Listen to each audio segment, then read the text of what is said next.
ओम शांति। 1/10/1975 की अव्यक्त मुरली। हेडिंग है एकांत, एकाग्रता और दृढ़ संकल्प से सिद्धि की प्राप्ति। सिद्धि स्वरूप बनाने वाले, भविष्य फल के साथ साथ वर्तमान प्रत्यक्ष फल देने वाले प्राणेश्वर शिव बाबा बोले, आज बाप दादा कोई कोई विशेष आत्माओं को किसी कार्य अर्थ इस संगठन से चुन रहा है। किस कार्य अर्थ चुन रहा है वह समझते हो? आज बाप दादा सृष्टि की सैर पर निकले। एक तो खास विदेशी बच्चों द्वारा विदेश सेवा और भिन्न भिन्न प्रकार के कन्वर्ट हुए बच्चों को देखने के लिए। सेवा केंद्र और सेवाधारी बच्चे जिन्हों के मन में दिन रात प्रत्यक्षता का बोलबाला करने का एक ही संकल्प है, ऐसे सेवाधारी अथक लगन से दिन रात मेहनत में लगे हुए हैं। बच्चों को देख बाप दादा हर्षित होते थे। नए नए बच्चों की फास्ट लगन की, उमंग की, मिलने अर्थ तड़पने की, पतंगे समान बाप पर हाई जंप लगाने की सूरत और सीरत देखी। गुलदस्ता अच्छा था, वैरायटी फूलों की शोभा सुंदर लग रही थी। कलियां और पत्ते वैरायटी देखे। कई आत्माएं मीठे उलाहने वाले भी देखी। कई आत्माएं मिलन की खुशी में असुवन मोतियों की मालाएं बाप दादा के प्रति पहनाते हुए भी देखी। ऐसी पहचानती हुई मूर्त जो बार बार मिलन के गीत गाने वाली भी थी। और फिर विदेश का सैर किया। दूसरा था चारों ओर की अज्ञानी व भक्त आत्माओं का सैर। उसमें क्या देखा? एक तरफ अनेक आत्माएं अपने शरीर निर्वाह अर्थ, जीवन के साधनों अर्थ किसी न किसी यंत्रों द्वारा स्वयं में व्यस्त थीं। साथ साथ कुछ आत्माएं विनाश अर्थ यंत्र रिफाइन करने में व्यस्त थीं। दूसरी तरफ कई गृहस्थी और भक्त आत्माएं अपने जंत्र मंत्र से अपनी भावना का फल पाने के लिए व अल्पकाल की प्रत्यक्ष प्राप्ति करने के लिए अपने अपने कार्य में व्यस्त थीं। इन सब में विशेष भारत और कुछ विदेश में भी सिद्धि प्राप्त करने की कामना से देवियों का विशेष आह्वान कर रही थीं। मेजॉरिटी सिद्धि के पीछे ज्यादा व्यस्त थी। सिद्धि प्राप्त करने के लिए स्वयं को समर्पण करने को भी तैयार हो जाते। सिद्धि की विधि में मुख्य दो बातें करते हैं। कोई भी सिद्धि के लिए एक तो एकांत, दूसरी एकाग्रता। दोनों की विधि द्वारा सिद्धि को पाते हैं। तो आज बाप दादा सिद्धि स्वरूप बच्चों को चुन रहे थे, जिन्हों के यादगार चित्रों द्वारा भी अब तक अनेकों को अनेक सिद्धियां प्राप्त हो रही हैं। उस समय सिद्धि की प्राप्ति का दृश्य देखने वाला होता है। जैसे आप लोगों को याद द्वारा अतीन्द्रिय सुख का अनुभव होता है, वैसे ही भक्तों को भी सिद्धि प्राप्त करने के समय के अल्पकाल का सुख उस समय के लिए कम अनुभव नहीं होता। ऐसा सैर करने के बाद साकार स्वरूपधारी बच्चों को देखा। भक्त जिन देवियों द्वारा सिद्धि प्राप्त कर रहे हैं, वही देवियां कब स्वयं भी सिद्धि प्राप्त करने का संकल्प रख रही हैं। यह क्यों? चलते चलते यह संकल्प जरूर उत्पन्न होता है कि मेहनत करते हुए भी सिद्धि क्यों नहीं? समय प्रमाण संपूर्ण स्टेज की प्रत्यक्षता कम क्यों? तो बाप भी प्रश्न करते हैं, क्यों? सिद्धि स्वरूप की मुख्य बात कौन सी अपनानी पड़े? जैसे कल्प पहले पांडवों का गायन है कि सेकेंड में जहां तीर लगाया वहां गंगा प्रकट हुई। अर्थात सेकेंड में असंभव भी संभव प्रत्यक्ष फल के रूप में दिखाई दिया। इसको ही सिद्धि कहा जाता है। यह नहीं होता क्योंकि प्रत्यक्ष फल की प्राप्ति के लिए हर सेकेंड अपनी संपूर्ण सर्वशक्ति संपन्न स्वरूप की स्मृति प्रत्यक्ष संकल्प रूप में नहीं रहती। मैं पुरुषार्थी हूं, संपन्न हो ही जाऊंगा, होना तो जरूर है, नंबरवार होना ही है। हमारा काम है मेहनत करना, वह तो यथाशक्ति कर ही रहे हैं। यह हर सेकेंड का संकल्प रूपी बीज सर्वशक्ति संपन्न नहीं होता है। उस समय के संकल्प में हो ही जाएगा, अर्थात भविष्य का संकल्प भरा हुआ होता है। दृढ़ निश्चय व प्रत्यक्ष फल के रस का बल भरा हुआ न होने के कारण सिद्धि भी प्रत्यक्ष नहीं। लेकिन 2 घड़ी बाद, घंटे बाद या कुछ दिनों बाद भविष्य प्राप्ति हो जाती है। तो इसका कारण समझा? आपके संकल्प रूपी बीज के कारण ही प्रत्यक्ष सिद्धि नहीं होती। अनेक प्रकार के साधारण संकल्प होते हैं, जैसे कि समय प्रमाण होना ही है। अभी सारे कहां तैयार हुए हैं? अभी तो आगे के नंबर ही तैयार नहीं हुए हैं। फाइनल तो 8 ही होने हैं। ऐसे ऐसे भविष्य नॉलेज के साधारण संकल्प आपके बीज को कमजोर कर देते हैं। और यही भविष्य संकल्प जो उस समय यूज नहीं करना चाहिए, लेकिन उस समय न सोचते हुए भी यूज कर लेते हो, जिस कारण प्रत्यक्ष फल भी भविष्य फल के स्वरूप में परिवर्तन हो जाता है। तो प्रत्यक्ष फल पाने के लिए ही संकल्प रूपी बीज को दृढ़ निश्चय रूपी जल से कि यह तो हुआ ही पड़ा है, होना ही है, इस जल से पावरफुल बनाओ, तब ही प्रत्यक्ष सिद्धि स्वरूप हो जाएंगे। जैसे आपके यादगार चित्रों द्वारा सिद्धि प्राप्त करने वालों की विशेष 2 बातों की विधि सुनाई, एकांतवासी और एकाग्रता। यही विधि कल्प पहले मुआफिक साकार में अपनाओ। एकाग्रता कम होने के कारण ही दृढ़ निश्चय की कमी होती है। एकांतवासी कम होने के कारण ही साधारण संकल्प बीज को कमजोर बना देता है। इसलिए इस विधि द्वारा सिद्धि स्वरूप बनो। जो सैर पर देखे वही आप होना। तो यादगार रूप को अब याद रूप बनाओ। पांडवों की यादगार से भी भक्त लोग सिद्धि मांगते हैं। अच्छा, ऐसे अनेक आत्माओं को सिद्धि प्राप्त कराने वाले सर्व सिद्धि स्वरूप मास्टर विधाता और वरदाता अपने हर संकल्प द्वारा अनेकों की अनेक कामनाएं पूर्ण करने वाले सर्व प्राप्ति स्वरूप ऐसे सर्व महान आत्माओं को, विदेशी आत्माओं सहित सर्व को बाप दादा का याद प्यार और नमस्ते। हम बच्चों का भी प्राणेश्वर बाप दादा को याद प्यार और नमस्ते नमस्ते नमस्ते।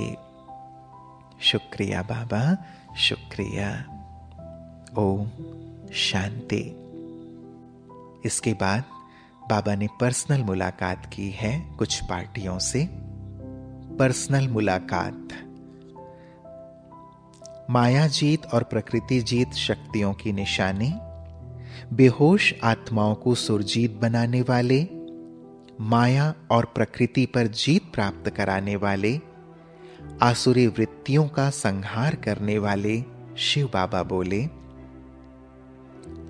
शक्तियां अपने शक्ति स्वरूप सदा शस्त्रधारी, सदा निर्भय, सर्व आसुरी संस्कारों का संहार करने वाले तथा प्रकृति और माया जीत बनने वाली ऐसे अपने स्वभाव में सदा स्थित रहती हैं। शक्तियों के यादगार चित्र में माया जीत की निशानी है शस्त्र और लाइट का क्राउन, और प्रकृति जीत की निशानी है शेर की सवारी। यह पशु पक्षी आदि प्रकृति की निशानी है। प्रकृति के तत्व भी शक्ति स्वरूप को भयभीत नहीं कर सकते। प्रकृति पर भी सवारी अर्थात अधिकार। प्रकृति भी उनकी दासी बन गई अर्थात उनका सत्कार कर रही है। ऐसे सदा विजयी हो। सदा सुजाग की निशानी तिलक गाया हुआ है। जो सदा बाप के साथ हैं वह सदा विजय का तिलक अपने माथे पर लगाता रहेगा। स्मृति में रहना अर्थात तिलक लगाना। सदा यह स्मृति रहे कि मैं कल्प कल्प की विजयी हूं, अभी की नहीं। पहले बेहोश थे, बेहोश अर्थात जिसको अपना होश नहीं। मैं हूं कौन यह भी पता नहीं तो बेहोश हुआ ना। अब तो सुरजीत हो। सुरजीत कभी बाप को भूल नहीं सकते। यही सदा याद रखो कि मैं हूं ही सदा विजयी। अच्छा, फिर दूसरी पार्टी से बाबा मिल रहे हैं। कंप्लेन समाप्त कर कंप्लीट बनने की प्रेरणा। अतीन्द्रिय सुख के झूले में झुलाने वाले, सर्व संबंधों का अलौकिक अनुभव देने वाले, सर्व आत्माओं के हितकारी शिव बाबा वत्सों के प्रति बोले, बाप समान निराकारी, देह की स्मृति से न्यारे, आत्मिक स्वरूप में स्थित होते हुए साक्षी होकर अपना और सर्व आत्माओं का पाठ देखने का अभ्यास मजबूत होता जाता है। सदा साक्षीपन की स्टेज स्मृति में रहती है। जब तक साक्षी स्वरूप की स्मृति सदा नहीं रहती तो बाप दादा को अपना साथी भी नहीं बना सकते। साक्षी अवस्था का अनुभव बाप के साथीपन का अनुभव कराता है। अपने को खुदा दोस्त समझते हो ना, अर्थात अपने मन का मीत बाप दादा को बनाया है। दिल का दिलवाला बाप को ही बनाया है। एक दिलवाला बाप के सिवाय और किसी से भी दिल की लेन देन करने का संकल्प मात्र भी नहीं है। ऐसा अनुभव करते हो? अगर एक बाप के साथ सर्व संबंधों के सुख, सर्व संबंधों के प्रीति की प्राप्ति अनुभव करते हो तो और कहीं भी किसी संबंध में बुद्धि जा नहीं सकती। हर श्वास, हर संकल्प में सदा बाप के सर्व संबंधों में बुद्धि मग्न रहनी चाहिए। कई बच्चों की कंप्लेन है कि व्यर्थ संकल्प बहुत आते हैं, बुद्धि बाप की तरफ लगती नहीं है। न चाहते हुए भी कहीं ना कहीं बुद्धि का लगाव चला जाता है। वह स्थूल प्रवृत्ति की जिम्मेवारी बुद्धि योग को एकाग्र बनने नहीं देती। पुरानी दुनिया का संपर्क व वातावरण वृत्ति को चंचल बना देता है। जितना तीव्र पुरुषार्थ करना चाहते हैं उतना कर नहीं पाते हैं, हाई जंप दे नहीं पाते। सारे दिन में इसी प्रकार की कंप्लेंट्स बाप दादा के पास बहुत आती है। मास्टर सर्वशक्तिवान कहलाते हुए भी अपने ही स्वभाव संस्कार से मजबूर हो जाते हैं तो बाप दादा को भी ऐसी बातें सुनते हुए मीठी हंसी भी आती है और रहम भी आता है। जब अपने स्वभाव संस्कार को मिटा नहीं सकते तो सारे विश्व से तमो प्रधान आसुरी संस्कार मिटाने वाले कैसे बनेंगे? जो अपने ही संस्कारों के वश हो जाए वह सर्ववशीभूत हुई आत्माओं को मुक्त कैसे कर सकेंगे? अपने संस्कारों जिससे स्वयं ही परेशान हैं, वह औरों की परेशानी कैसे मिटाएंगे? ऐसे संस्कारों से मुक्ति पाने की सरल युक्ति कौन सी है? कर्म में आने से पहले संस्कार संकल्प में आते हैं। यह कर दूंगा, ऐसा होना चाहिए, यह क्या समझते हैं? मैं भी सब करना जानता हूं। इस रूप के संकल्पों में संस्कार उत्पन्न होते हैं। जब जानते हो कि इस समय संस्कार संकल्प रूप में अपना रूप दिखा रहे हैं तो सदैव यह आदत डालो व अभ्यास करो कि हर संकल्प को पहले चेक करना है कि क्या यह संकल्प बाप समान है। जैसे कई बड़े आदमी होते हैं, वे जो कुछ भी स्वीकार करते हैं तो पहले उस चीज की चेकिंग होती है। जैसे प्रेसिडेंट है या कोई भी विशेष व्यक्ति या बड़े बड़े राजा होते हैं, तो उनका हर भोजन पहले चेक होता है, फिर वे स्वीकार करते हैं। उन्हें कोई भी वस्तु देंगे तो पहले उनकी चेकिंग होती है कि कहीं उसमें कुछ अशुद्धि या मिक्स तो नहीं है। वह बड़े आदमी आपके आगे क्या हैं? आपके राज्य में ये बड़े आदमी पांव भी नहीं रख सकते, अब भी आपके पांव पर पड़ने वाले हैं। जब राजाओं के भी राजा बनते हो और सृष्टि के बीच श्रेष्ठ आत्मा कहलाते हो, तो आप विशेष आत्माओं का यह संकल्प रूपी बुद्धि का जो भोजन है, उसके लिए भी चेकिंग होनी चाहिए। जब बिना चेकिंग के स्वीकार करते हो, इसलिए धोखा खाते हो। तो हर संकल्प को पहले चेक करो।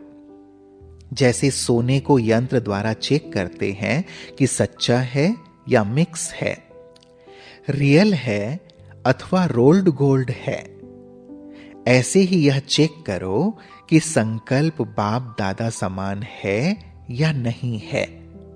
इस आधार से चेक करो, फिर वाणी और कर्म में लाओ। आधार को भूल जाते हो तब संस्कार शुद्रपने के और विष के मिक्स हो जाते हैं। जैसे भोजन में विष मिक्स हो जाए तो वह मूर्छित कर देता है, ऐसे ही संकल्प रूपी आहार व भोजन में पुराने शुद्रपन का विष मिक्स हो जाता है, तो बाप की स्मृति और समर्थी स्वरूप से मूर्छित हो जाते हो। तो अपने को विशेष आत्माएं समझते हुए अपने आप का स्वयं ही चेकर बनो। समझा? विशेष आत्मा की अपनी शान में रहो तो परेशान नहीं होंगे। अच्छा, यह हुई संस्कारों को मिटाने की युक्ति।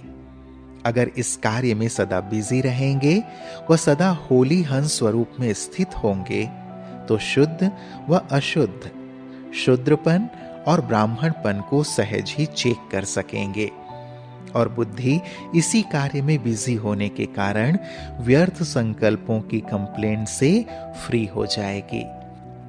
दूसरी बात, सारा दिन बाप के सर्व संबंधों का हर समय प्रमाण सुख नहीं ले पाते हो, जो गोपियों और पांडवों के चरित्र गाए हुए हैं।